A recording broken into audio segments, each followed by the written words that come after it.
Bien, ¿ahora sí ven mi pantalla? Sí, doctor. Bien.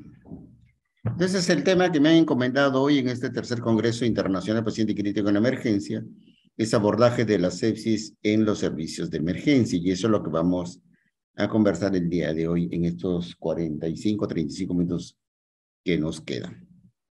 Como bien ya han hecho la presentación inicialmente, soy el doctor Luis Lorochero, soy especialista en medicina de emergencias y desastres, con una maestría en gestión de servicios de salud y otra en medicina de emergencias, presidente de la Asociación Latinoamericana de Cooperación en Emergencias y Desastres, Paz, presidente de nuestra sociedad, el coordinador académico de la Escuela de Medicina de la Universidad Continental y es director general del emblemático Hospital de Emergencias AT Vitarte. Bien, ¿qué vamos a ver el día de hoy? En cuanto a la sepsis visto desde la emergencia. Uno, la epidemiología. Dos, la definición. Tres, el diagnóstico. Y cuatro, el tratamiento. Es decir, todo esto visto desde el servicio de emergencia, que es lo que nos interesa. Estos 4 puntos. ¿Por qué es importante diagnosticar tempranamente a los pacientes con sepsis? ¿Cómo es así que nosotros debemos sospechar que un paciente puede estar cursando con un proceso séptico? ¿Cuáles son los criterios de diagnóstico y de pronóstico de los pacientes con sepsis? ¿Y cuál podría ser el tratamiento inicial en los servicios de emergencia? Esto es el índice, es lo que vamos a conversar el día de hoy.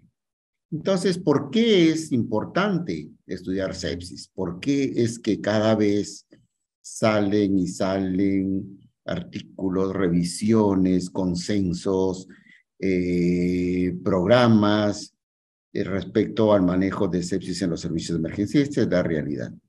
Afecta a más de 30 millones de personas al año y esa es una razón por la cual nosotros deberíamos estar atentos a su presentación. Más de 30 millones de personas en el mundo sufren de sepsis y síndromes relacionados, como se llamaba al inicio, a la sepsis. Es la principal causa de muerte del paciente hospitalizado en el mundo. O sea, todos o la mayor cantidad de pacientes que fallecen estando hospitalizados en algún momento cursaron o cursan con un proceso séptico. Entonces, la sepsis es la principal causa de muerte en el paciente hospitalizado. Tiene una tasa de mortalidad bastante alta, del 15 al 50%, dependiendo de muchos factores, de la edad y de las comorbilidades fundamentalmente. De tal manera que a pesar de los avances en el diagnóstico, de los avances en el tratamiento, todavía nosotros seguimos teniendo un alto índice de mortalidad y ahí es un nuevo factor que hay que agregar a la importancia de por qué debemos de diagnosticar y tratar tempranamente a la sepsis y o al shock séptico. Y fíjense que de estos 30 millones de personas que se ven afectadas a nivel mundial, cada 3.5 segundos se produce un fallecimiento por sepsis. Es bastante importante. Esta es una publicación de la Sociedad Española de Medicina Intensiva, de por qué es que nosotros deberíamos estar atentos a todo paciente que llega a la emergencia bajo determinada sintomatología, bajo determinado cuadro clínico, a sospechar que podría tener sepsis. Entonces, si hacemos un resumen de la realidad actual de la sepsis, diríamos que afecta a más de 30 millones de personas en el mundo. Cada 3.5 segundos fallece una persona por sepsis. La tasa de mortalidad es tan alta como 50%, fluctuando entre 15 y 50% como tasa de mortalidad de todos los pacientes afectados, y que es la principal causa de muerte de los pacientes que se encuentran hospitalizados a nivel mundial. Entonces, entre estos y otros factores nos dan la realidad de por qué debemos manejar con sumo cuidado a los pacientes con sepsis. Otro cuadrito de la epidemiología que se parece mucho al anterior, este es un reporte de datos de la Organización Mundial de la Salud del año 2020, donde dice casi lo mismo, 47 a 50 millones de casos al año, de los cuales, fíjense, 40% de estos casi 50 millones de pacientes afectados, el 40%, estamos hablando de 20 millones de personas aproximadamente, son niños menores de 5 años, sobre todo en aquellos países con estándar de vida muy bajo. Entonces, este reporte de datos de la Organización Mundial de la Salud nos señala que el 40% de los casos de sepsis en el mundo corresponden a niños menores de 5 años. Al menos 11 millones de muertos al año y más o menos el 20%, uno de cada 5 muertes está asociado a sepsis. Fíjense, la cantidad bastante alta de pacientes que una vez que hacen sepsis pueden llegar a fallecer. Y hemos hablado de una posibilidad de muerte entre el 15 y el 50% de los pacientes admitidos en un centro hospitalario. También habíamos dicho, y este reporte de datos de la OMS lo ratifica, la sepsis es la primera causa de muerte en aquellos pacientes hospitalizados, es la primera causa de readmisión hospitalaria, es decir, de todos los pacientes que reingresan al hospital después de haber sido de alta, la primera causa de readmisión hospitalaria sigue siendo la sepsis. Y es una enfermedad muy costosa. Y esto hay necesidad, sobre todo quienes hacemos gestión, de costear cuánto es lo que le vale a la familia, a la sociedad, cuánto cuesta verdaderamente manejar a un paciente con sepsis. Y vamos a encontrar datos que nos señalan, como bien lo menciona la Organización Mundial de la Salud, que la sepsis es la enfermedad más costosa que se conoce en el ambiente hospitalario. Y este cuadrito que está de amarillo aquí, este cuadrito que está de amarillo, este cuadrito, es porque es necesario que nosotros los emergenciólogos o los de la primera línea tengamos particular interés en el manejo del paciente con sepsis. El 80% de los casos inician fuera del hospital. Entonces los pacientes ya llegan con cuadro séptico a la institución hospitalaria, porque bien lo señala este informe, el 80% están iniciándose fuera. Y es una emergencia médica. Es una emergencia médica tiempo dependiente. Es decir, que tiene dos factores. Uno, que puede causar la muerte de un paciente. Hemos hablado de mortalidad entre 15 y 50%. Es una emergencia médica, es una prioridad 1, porque puede provocar la muerte del paciente. Y 2, que es una enfermedad tiempo dependiente.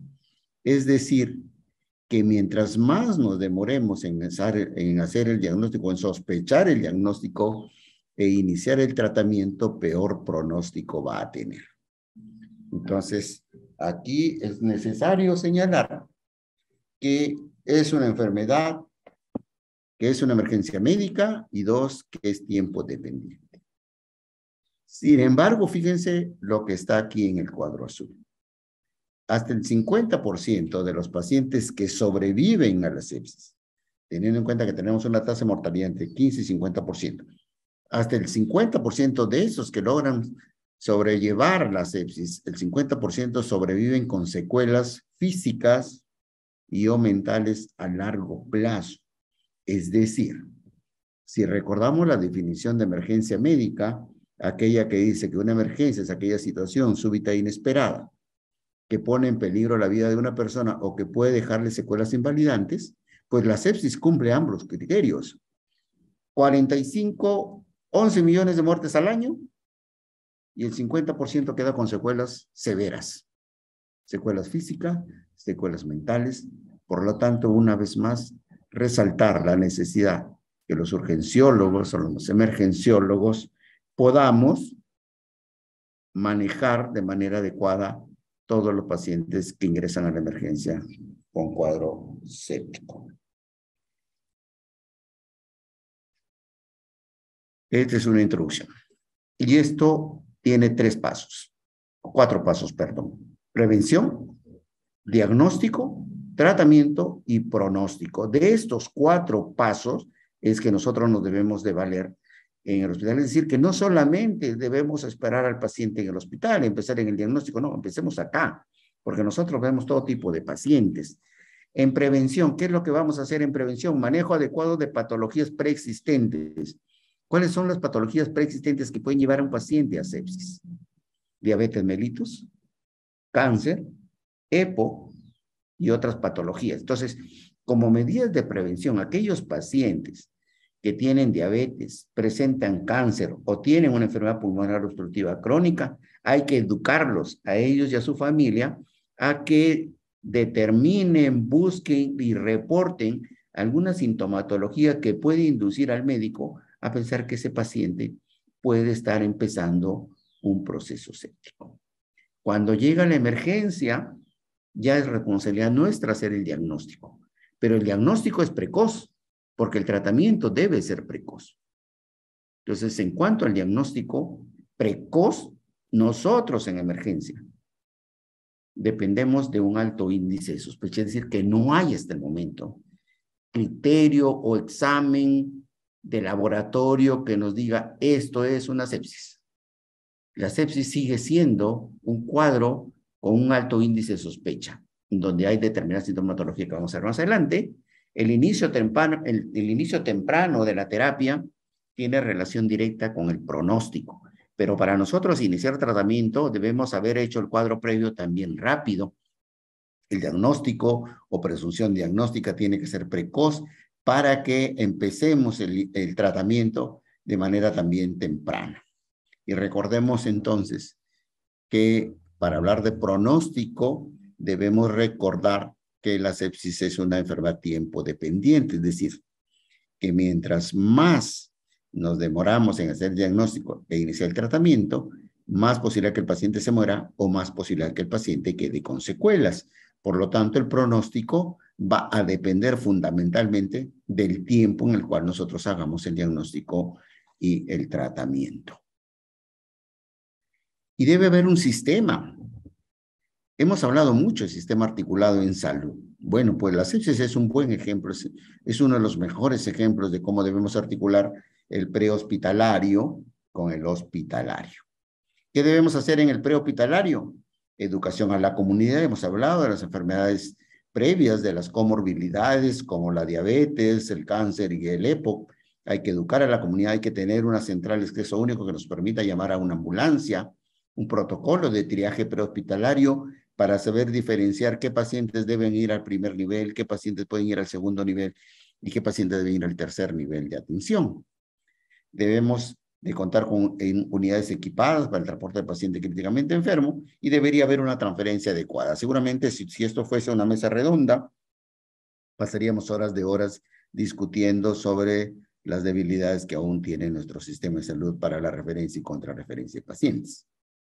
En el ambiente hospitalario, un adecuado triaje basado en 5 niveles, puede ser el triaje ESI o puede ser el triaje Manchester, cualquiera de ellos, la activación de código sepsis. Esto es importantísimo lo que vamos a ver el día de hoy, porque es que debemos de tener un código en la emergencia, igual que tenemos un código stroke, igual que tenemos un código madre, igual que tenemos un código infarto, tenemos un código tóxico, entonces igual deberíamos de tener un código sepsis para activar tempranamente, por supuesto, al equipo multidisciplinario, como bien decía la doctora Caro que me antecedió, para que podamos responder de manera adecuada a los pacientes con sepsis.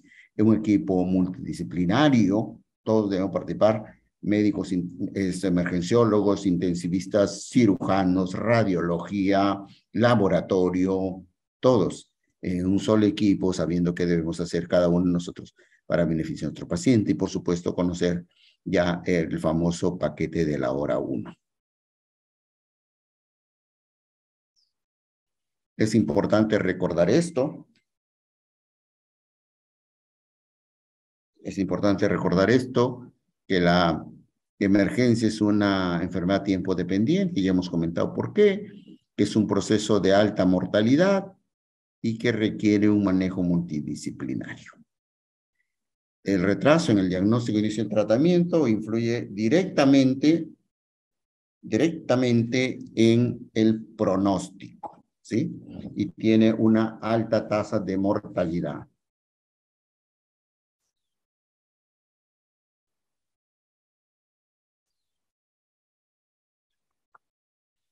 ¿sí? Por eso es importante manejar la sepsis. En cuanto a la línea de tiempo de las enfermedades, de la enfermedad de la sepsis, el 2001 aparecen 3 diagnósticos en el famoso SIRS, que nosotros recordamos. Ya en el año 94, 92 se hablaba de sepsis y síndromes relacionados. En el año 2001 aparece la primera definición que tenía 3 estadios: sepsis, sepsis severa y shock séptico. El año 2016 se empieza a hablar del famoso QISOFA y ya se habla solamente de 2 estadios, sepsis y shock séptico. El año 2018 aparece el famoso paquete de la hora 1, el bundle de la hora 1, el año 2018, y el año 2021, que es la última revisión que tenemos de la campaña Sobreviviendo a la Sepsis, y que es un tema que vamos a revisar el día de hoy. Sin embargo, desde la Federación Latinoamericana de Medicina de Emergencias, FLAME, estamos trabajando en estos momentos Sepsis 4.0, una revisión de lo que es la campaña Sobreviviendo a la Sepsis del año 2021. Vemos un grupo de colegas de toda Latinoamérica y España. Estamos revisando las famosas guías del 2021. ¿Sí? Aparecen muchas exposiciones, QISOFA muerto, no es cierto. Vamos a ver ahora por qué. Y esta es la definición de la campaña Sobreviviendo a la Sepsis del 2021. Y lo define de manera fisiológica, no lo define de manera clínica, y esta es una de las limitaciones que tenemos los emergenciólogos o los médicos de cuidados críticos para diagnosticar sepsis. Esta es una definición fisiológica o fisiopatológica, como quieran llamarlas. Este es el grupo al cual pertenecemos mucho nosotros, se llama Proyecto Sepsis Perú, que está unido al Proyecto Sepsis Latinoamérica, que, como repito, estamos trabajando Sepsis 4.0, revisando las guías 2021. Sepsis, en la definición 2021, es una disfunción orgánica potencialmente mortal causada por una respuesta desregulada del huésped a la infección. Esa es la definición del 2021. Repito, no tiene nada de clínico. Y shock séptico está definido también como lo siguiente: disfunción cardiovascular que incluye hipotensión arterial, requerimiento de vasoactivos o 2 signos de inadecuada perfusión. ¿Cuáles son los signos de perfusión? Llenado capilar, diuresis, estado ácido-base y niveles de lactato. Si tiene 2 o más de ellos positivos, entonces estamos hablando de shock séptico. Quizá la definición de shock séptico se acerque un poco más a la definición clínica y eso sí nos ayude. Pero la definición de sepsis definitivamente es una definición fisiopatológica que no nos ayuda mucho en los servicios de emergencia. Voy a comprar el pan. Alguien se va a comprar el pan, así que vamos a suspender unos 5 minutos para que vayan a comprar el pan. Y entonces, ¿por qué es necesario hablar de código sepsis? ¿Por qué es necesario implementar el código sepsis? Porque esto viene de lo que fue el código infarto. Entonces, el código infarto generó un equipo multidisciplinario del manejo del infarto agudo de miocardio, con protocolos bien hechos, con tiempos de ejecución. Acuérdense del tiempo puerta aguja, acuérdense del tiempo puerta balón, que se empezaron a hablar hace muchos años atrás. Igual dijeron, pero ¿por qué? Si ha funcionado tan bien en el código infarto, está funcionando muy bien en el código stroke, por ejemplo, ¿por qué no lo podemos hacer en sepsis? Bueno, y se habló de sepsis. Y hicieron esto, miren, el código infarto, dolor torácico, electrocardiograma en menos de 10 minutos, buscar elevación del ST, hacerle una cinecoronariografía en menos de 2 horas y mandarlo a la unidad coronaria. Eso era el código infarto. Entonces, ¿lo podemos hacer en código sepsis? Sí, buscar una infección, evaluación clínica en menos de 30 minutos, buscar si hay fracaso orgánico o signo de hipoperfusión. Recuerden los 4 signos de hipoperfusión: lleno capilar, estado ácido-base, diuresis y niveles de lactato. Buscar esos 4 parámetros nos va a ayudar muchísimo en saber si este paciente tiene o no tiene fracaso multiorgánico, administrar oxígeno, este bundle de la primera hora, oxígeno, cultivos, antibióticos en menos de una hora, si ha hecho volemia, líquidos y noradrenalina y pasarlo a la UCI, ¿sí?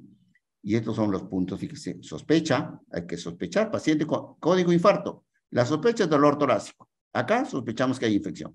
¿Cómo valoramos al paciente? ¿En cuánto tiempo? Estos son tiempos, activar, cuando activamos el código, cuando activamos al equipo. Activamos al equipo cuando encontramos un ST elevado en el electrocardiograma y acá, cuando encontramos 2 o más signos de hipoperfusión presentes en el paciente. ¿Cuál es el objetivo en código infarto? Es decir, que vaya a colocación de stent en menos de 2 horas y acá inicia antibióticos en menos de 1 hora. Fíjense que es muy parecido el código infarto con el código sepsis, donde va a recibir cuidados finales en la unidad coronaria en caso del infarto y en la unidad de terapia intensiva en el caso del paciente con sepsis. Esto está publicado en la revista Medicina Intensiva del año 2020. Y esto es lo que le decía, los resultados de la implementación del código infarto para la detección y manejo temprano y oportuno hizo que se extrapolara dichos conocimientos al proceso de sepsis. ¿Ok? Reconocimiento temprano, y este reconocimiento temprano también tiene un reconocimiento al doctor Felipe Villarroel Romero. El doctor Felipe Villarroel Romero publica este acrónimo que dice date prisa. Por eso hay 2 relojes aquí. Date prisa, y recordemos esto. Reconocimiento temprano es date prisa, publicado por el doctor Felipe Villarroel Romero. ¿Y qué significa date prisa? Significa date prisa con los antibióticos. Date prisa con los antibióticos. La D de datos, la A de aspecto general, la T de temperatura y la E del lentecimiento del llenado capilar. Esas son las 4 letras de date. Date prisa con los antibióticos, es decir, diagnostica rápido para que inicies antibióticos en la primera hora del diagnóstico o de la sospecha diagnóstica. ¿Qué datos buscamos? Una historia clínica corta y dirigida, comorbilidades y signos vitales en el triaje. Y ahora vamos a ver. En el aspecto general y los signos de una liberación de sustancias adrenérgicas. Aspecto general y adrenergia, estamos hablando del estado general, de la facies, de la piel, del estado mental, de que haya taquicardia, que haya fiebre. La temperatura, recuerden que el hecho de encontrar fiebre nos puede alertar que el paciente puede estar haciendo una infección. Pero el hecho de encontrar un paciente hipotérmico nos debe hacer lamentar que este paciente tiene una mayor mortalidad que aquel que tiene fiebre. Es decir, aquel que está frío e hipoperfundido tiene peor pronóstico que aquel paciente que tiene fiebre. Recuerden que la fiebre es un mecanismo de defensa, ¿no es cierto? Si tiene fiebre un paciente es porque se está defendiendo, pero cuando está hipotérmico este paciente está, como decía alguien, en un camino de no retorno. ¿Sí? El otro punto, la letra E, es el lentecimiento y llenado capilar, y esto es fundamental. No se hace con el dedo, se hace con una lámina portaobjeto, y eso hay que aprender a tomarlo. ¿Sí? El lentecimiento y llenado capilar, valor menor de 3 segundos, y eso se publica en el estudio Andrómeda, que es un estudio bastante largo, donde valoran, donde contrastan la utilidad del llenado capilar versus el nivel de ácido láctico. Y se dan cuenta que el llenado capilar bien tomado es un parámetro tan importante como el ácido láctico. Porque algunos me dirán, pero yo no tengo ácido láctico en mi hospital, pues hagan llenado capilar, ¿sí? Aquí, ¿cómo evaluamos la perfusión tisular? Aquí está, el lleno capilar con una lámina portaobjeto, ¿sí? Y ya vamos a llenar aquí. Y lo otro es el score de moteado.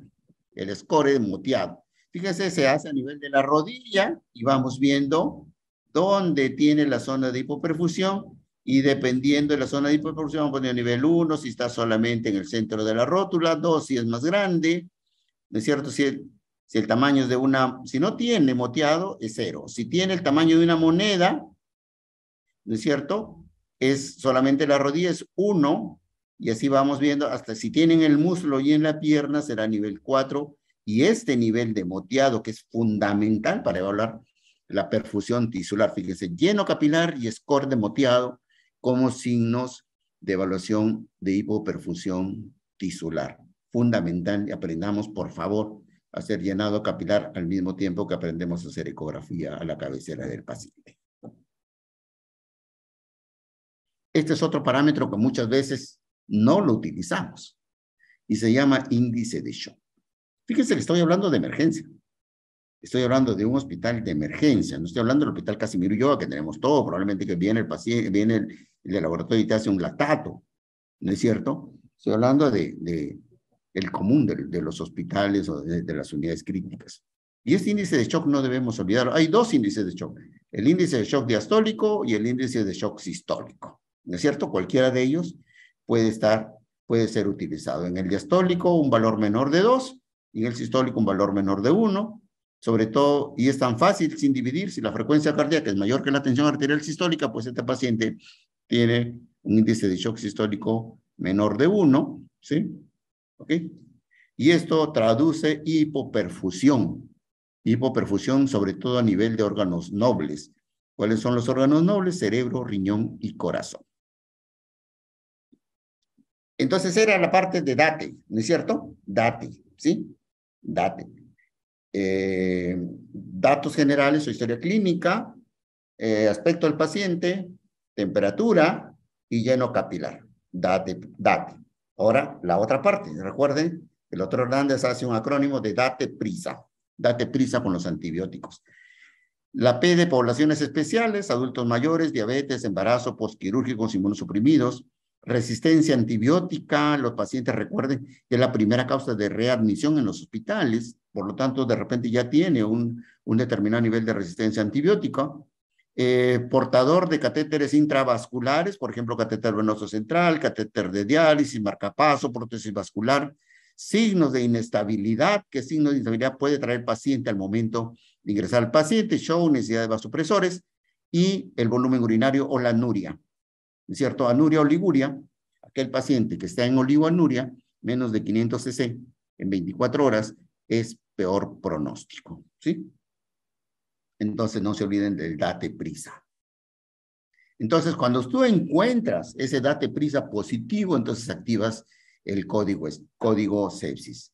Sospecha de sepsis o shock séptico atendido en el entorno hospitalario que no esté en fase final de la vida, y eso es algunas veces la contradicción que tenemos con los colegas de intensivo, y es necesario, absolutamente necesario, que los emergenciólogos también tengamos esa capacidad de definir a quiénes sí y a quiénes no dar terapia invasiva y a quién dar terapia completa.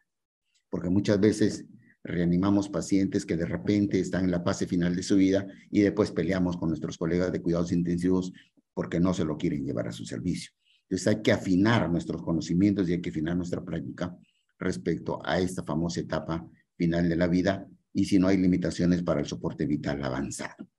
Esto nos corresponde ahora mejorar a los médicos que hacemos emergencia. No todos los pacientes que llegan a nuestro servicio ameritan darle todo, no todos ellos.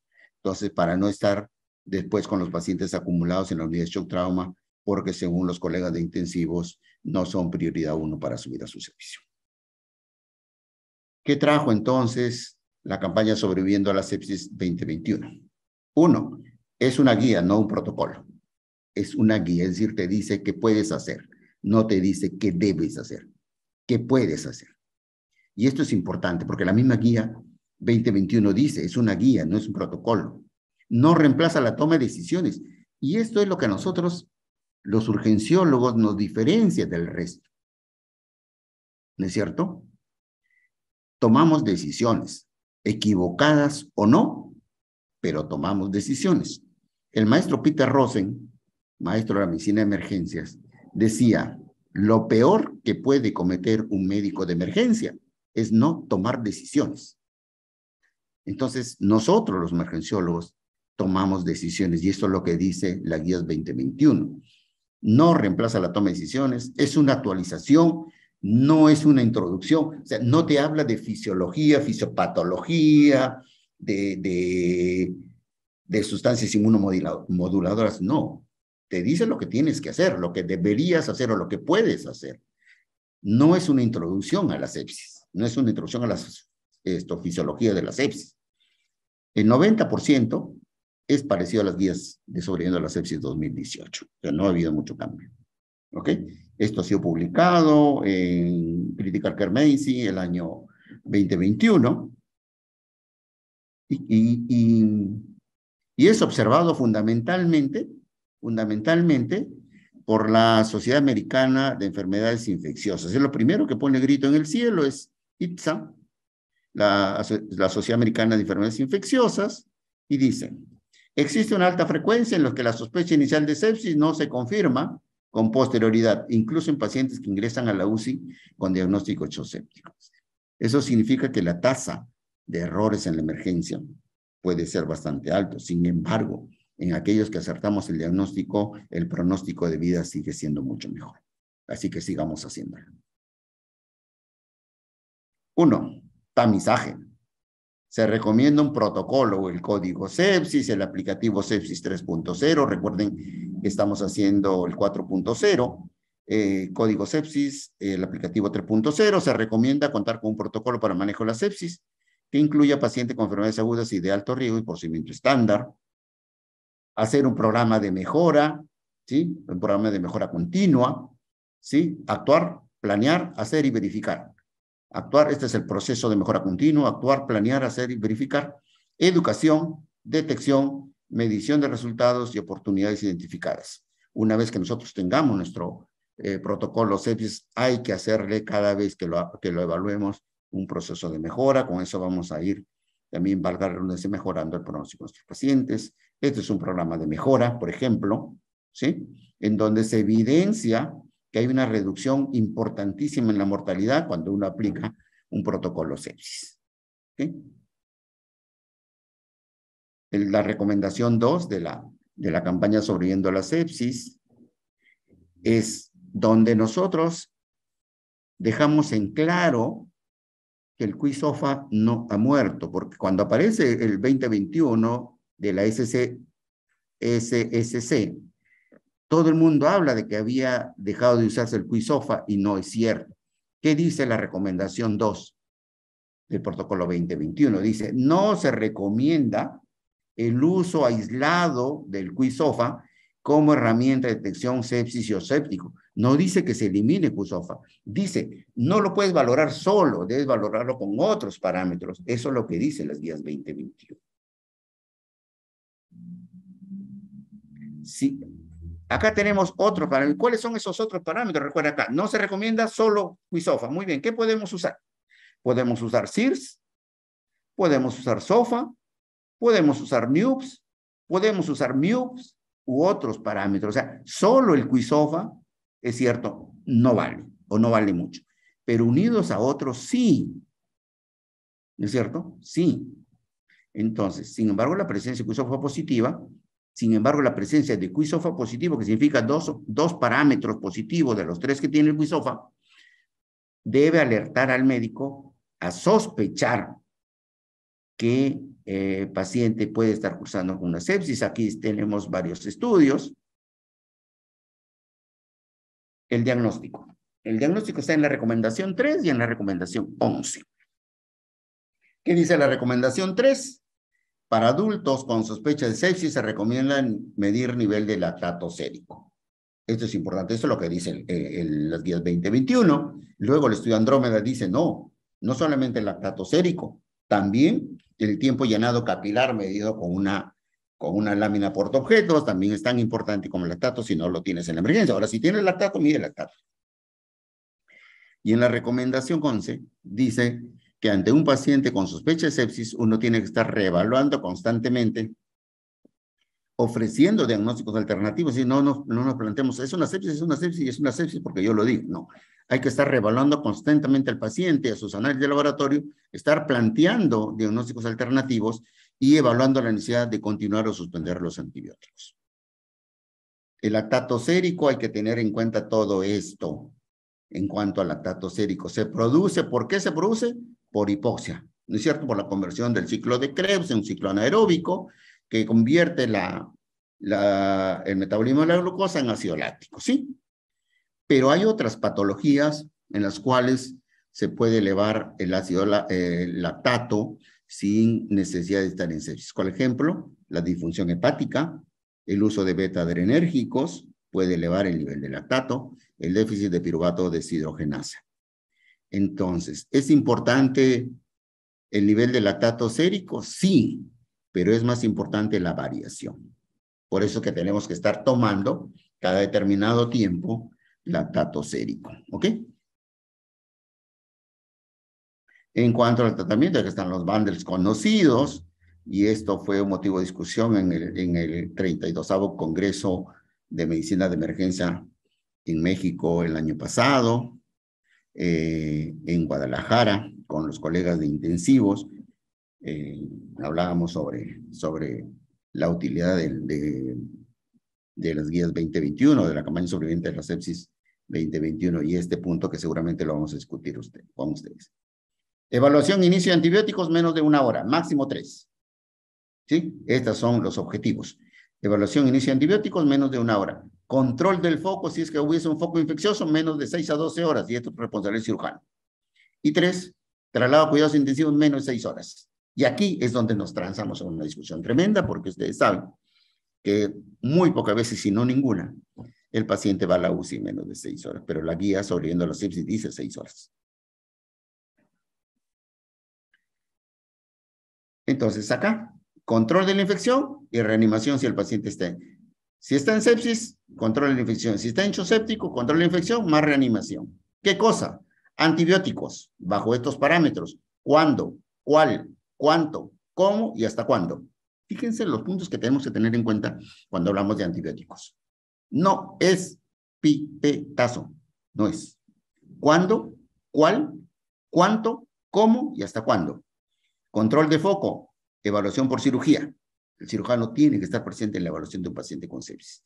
En reanimación, fluidos, soluciones balanceadas, cuidar efectos deleterios, vasoactivos, noradrenalina a la cabeza. Recuerden, ya esto es casi un consenso. Noradrenalina, adrenalina, vasopresina, vía periférica o vía central. Los estudios abogan más en que se puede usar por vía periférica por tiempos cortos. Eso es lo que dicen las guías. Entonces, en resumen, es fundamental identificar el caso, administración de antibiótico-terapia empírica, restablecer la perfusión tisular, no demorar maniobras de reanimación, no demorar el control del foco para estar colocando vías venosas centrales. Es mejor utilizar una vía periférica. ¿Ok? Se recomienda monitorización por lo menos 6 horas, que esto incluye medición permanente de lactato sérico. Algunas cositas que vamos a ver. ¿Cuándo antibióticos? ¿Cuándo? Y aquí está, las guías 2021 dice, si usted tiene sepsis definitiva o probable y el paciente tiene shock, administre antimicrobianos inmediatamente, idealmente dentro de la primera hora del reconocimiento. Eso es lo que dice. La mayoría de nosotros ha aprendido que si tiene procalcitonina positiva, hay que darle antibióticos. La guía dice no use la procalcitonina para decidir el inicio de antibióticos. Está en la recomendación 16 de la SSC.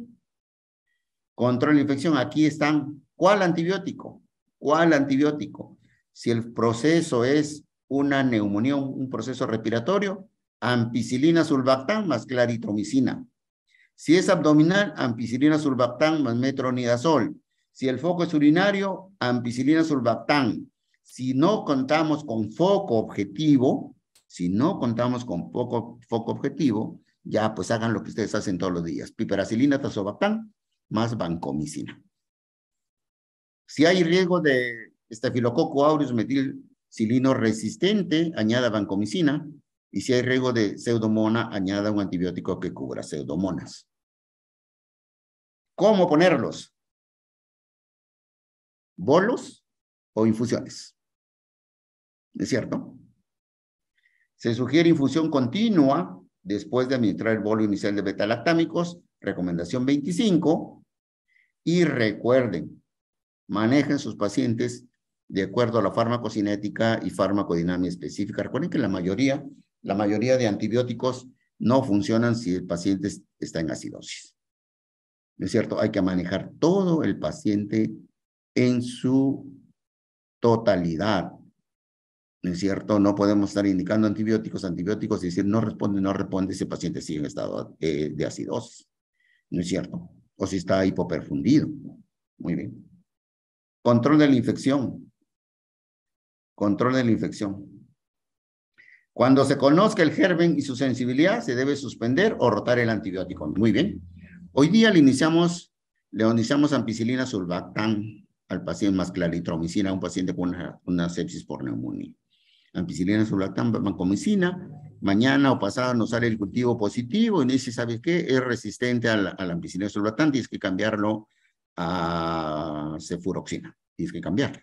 Entonces, eso sí, si cuando te sale el cultivo, hay que cambiarlo. Se recomienda periodos cortos de antibioticoterapia, no 14 días. Se recomienda periodos, es la recomendación 30. Se recomienda periodos cortos de antibioticoterapia, no mayores de 10 días, recuerden.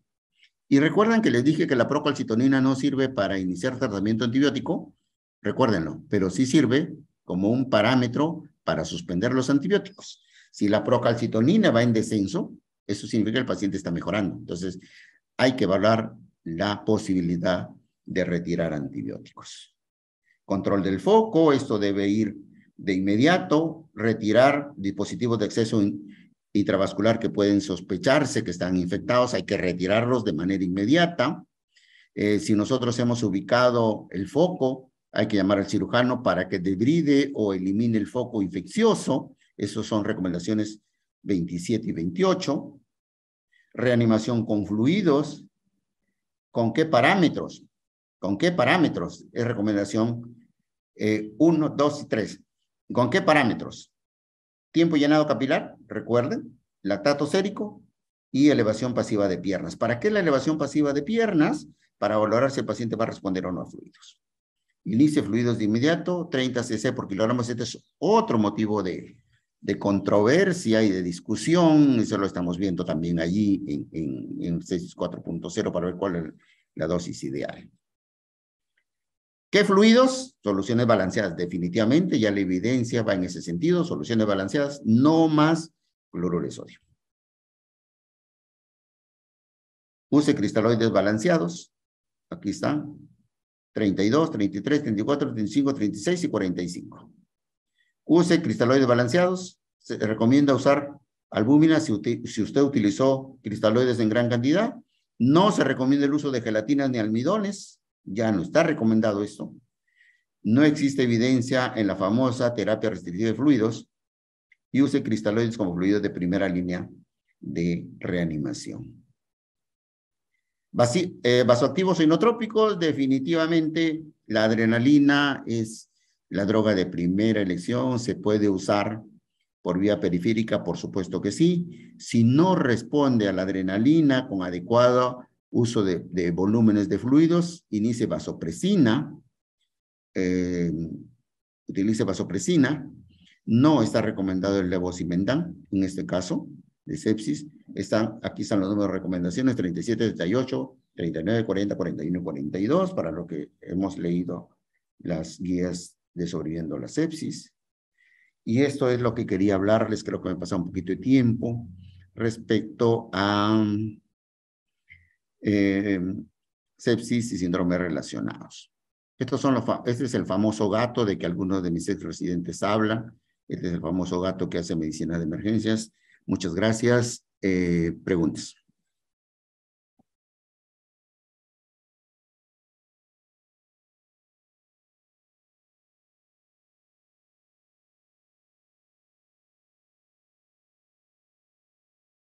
¿Se fueron?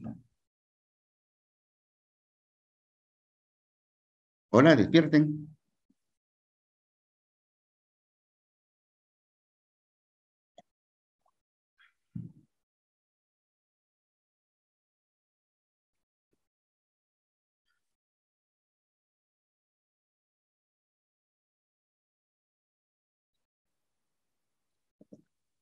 A ver, aquí dice Karin Diana, Tito pregunta, si no tengo ampicsulbactam, ¿qué otro antibiótico se recomienda?